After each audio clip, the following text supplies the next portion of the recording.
Minggu lalu kita sudah belajar bagaimana Tuhan menuntun bangsa Israel, mendukung bangsa Israel untuk keluar dari tanah Mesir, dari rumah perbudakan, menuju suatu tempat yang namanya tanah Kanaan. Ya, Tuhan menuntun bangsa Israel dari tanah Mesir menuju tanah Kanaan, dipimpin oleh seorang pemimpin yang bernama Musa.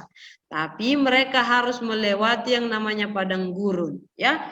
Banyak sekali yang sudah Tuhan lakukan untuk menolong bangsa Israel, untuk memimpin bangsa Israel untuk sampai ke tanah perjanjian, tanah yang sangat subur. Jadi bangsa Israel akan memiliki tanahnya sendiri, bukan lagi sebagai budak.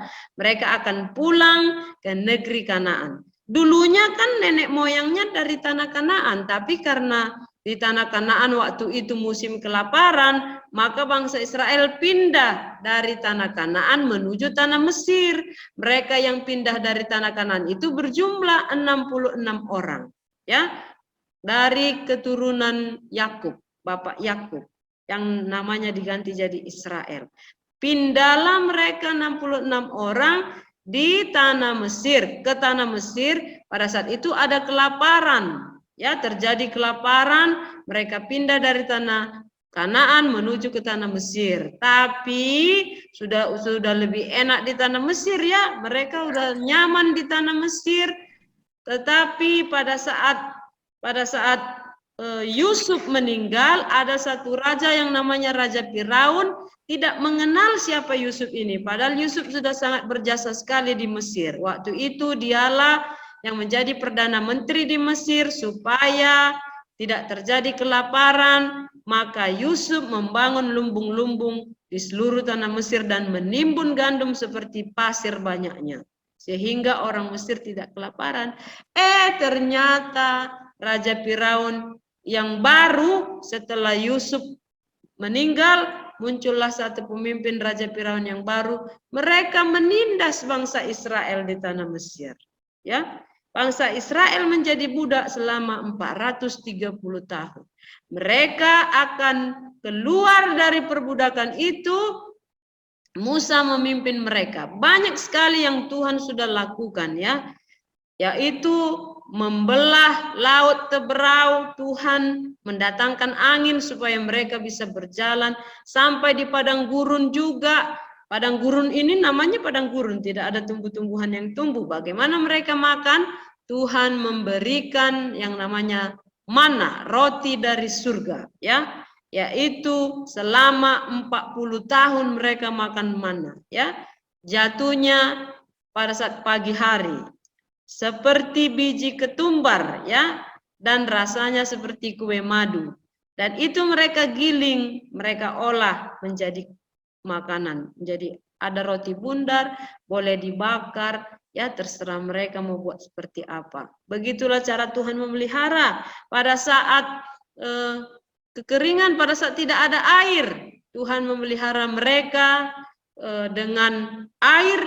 Ada kolam yang pahit, mereka menemukan satu kolam itu airnya pahit. Tetapi Musa berdoa kepada Tuhan sehingga Tuhan menunjukkan kepada Musa ada sepotong kayu lalu dilemparkan kepada air itu, lalu air itu berubah menjadi manis, ya. Banyak sekali yang sudah Tuhan lakukan. Tuhan juga melakukan yang namanya mereka ketika tidak ada air. Lalu Musa berdoa kepada Tuhan supaya Tuhan menolong mereka, dan Tuhan memerintahkan kepada Musa untuk memukul gunung batu dengan tongkatnya lalu keluar air. Banyak sekali yang sudah Tuhan lakukan. Mereka minta makan daging, ya. Lalu mereka bilang sama Musa, "Musa, kami di Mesir makan daging. Di sini di padang gurun kenapa tidak ada daging? Kami mau makan daging." Lalu Musa berdoa kepada Tuhan, maka Tuhan mendatangkan yang namanya burung puyuh sehingga mereka bisa makan daging. Banyak sekali yang sudah Tuhan lakukan. Ketika ada musuh, ada orang-orang Amalek yang mau menyerang bangsa Israel pada saat mereka berada di padang gurun, Tuhan membela mereka, Tuhan menolong bangsa Israel sehingga orang Amalek terpukul kalah, ya. Jadi sebelum masuk ke negeri Kanaan, Tuhan memberikan peraturan. Ya, dari mana peraturan itu? Kita mau dengarkan, ya.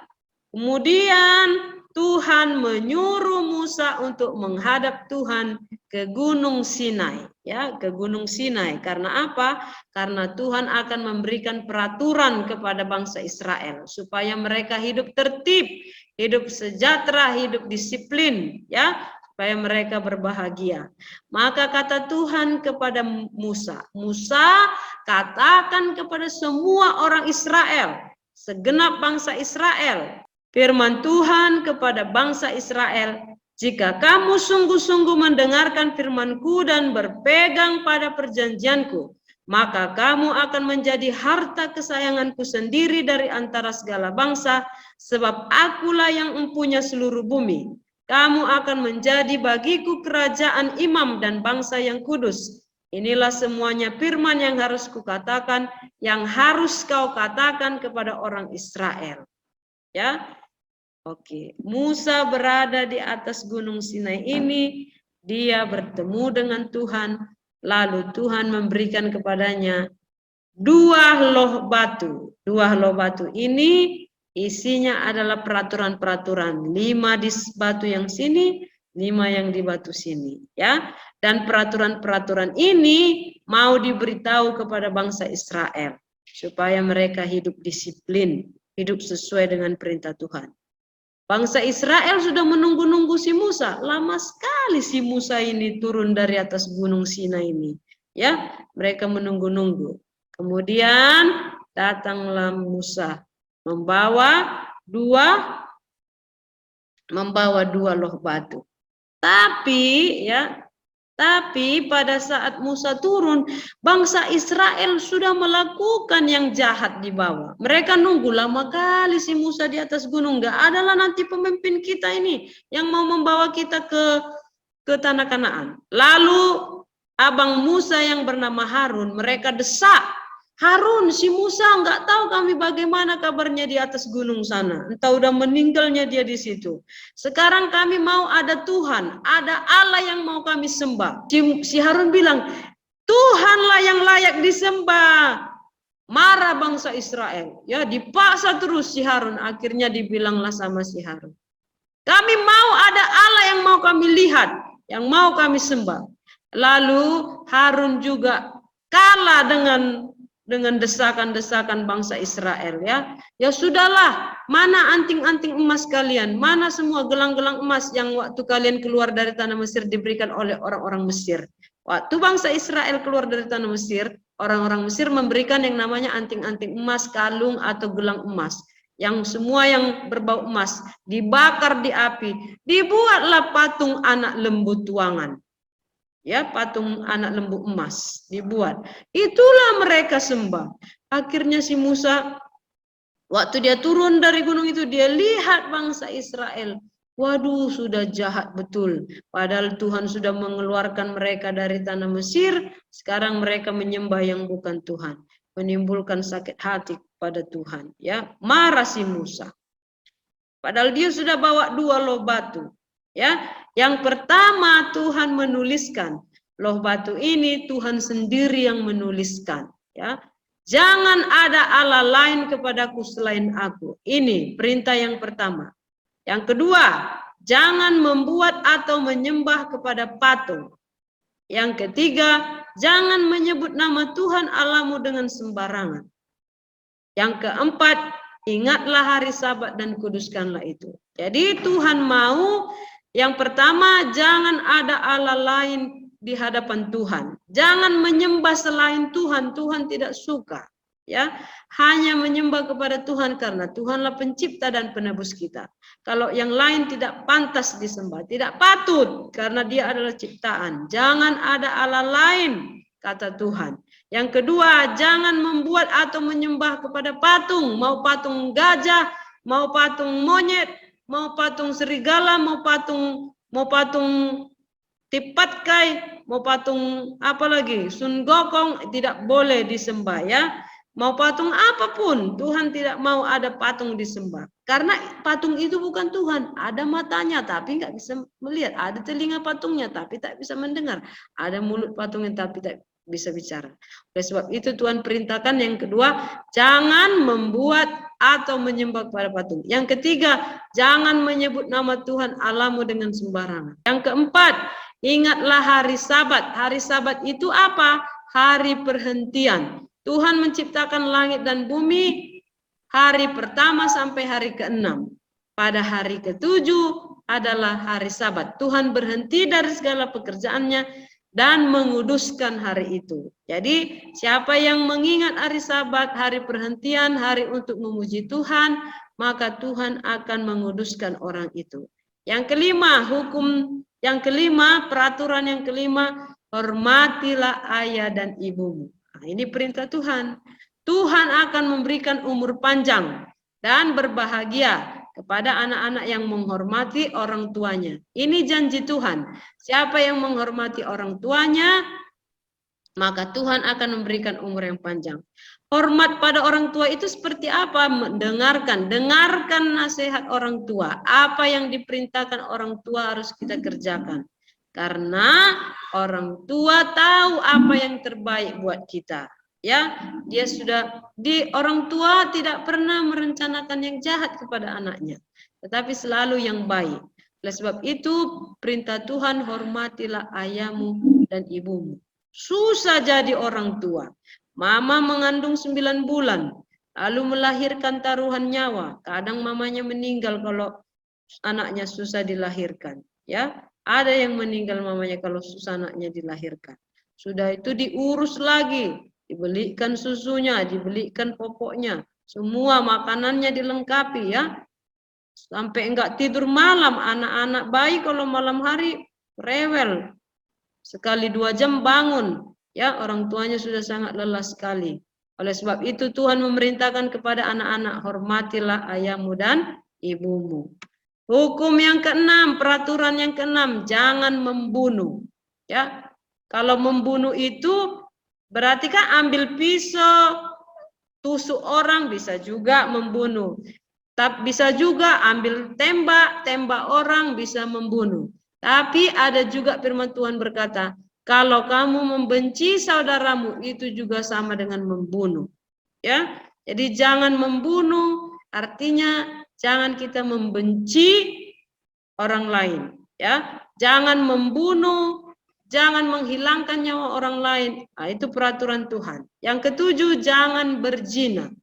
Berzina ini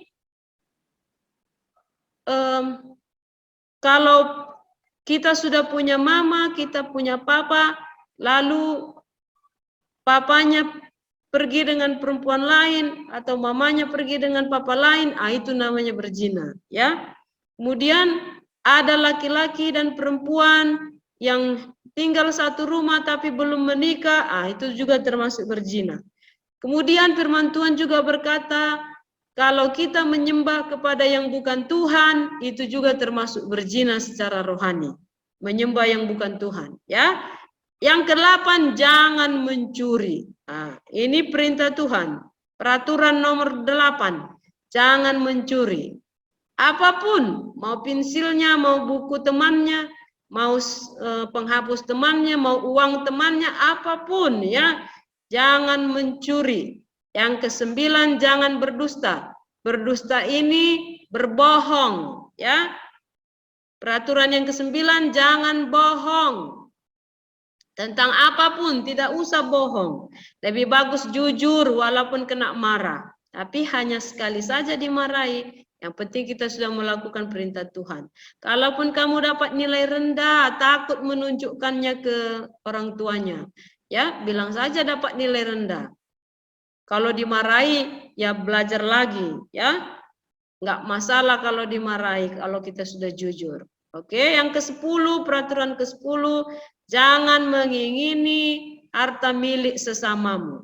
Peraturan nomor 1 sampai nomor 4. Peraturan pertama, jangan ada Allah lain kepadaku selain aku. Peraturan kedua, jangan membuat atau menyembah kepada patung. Peraturan ketiga, jangan menyebut nama Tuhan Allahmu dengan sembarangan. Peraturan keempat, ingatlah hari Sabat dan kuduskanlah itu. Nomor 1 sampai nomor 4 ditujukan kepada Tuhan. Nomor 5 sampai nomor 10 ditujukan kepada sesama manusia. Jadi ada peraturan yang untuk Tuhan ditujukan kepada Tuhan, ada juga yang peraturan yang ditujukan kepada sesama manusia. Ya. Itulah peraturan yang dibuat oleh Tuhan, tujuannya supaya bangsa Israel tertib, ya. Itulah peraturan yang dibuat oleh Tuhan dengan tujuan supaya bangsa Israel hidup disiplin, hidup teratur, hidup tertib supaya mereka berbahagia, ya. Oke.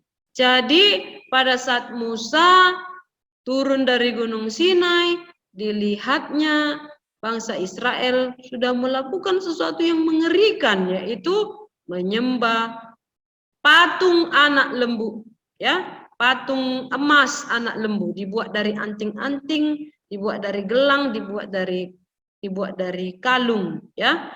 Itulah yang disembah-sembah mereka sebagai Tuhan. Waduh, luar biasa sekali bangsa Israel ini, ya, berbuat jahat di hadapan Tuhan.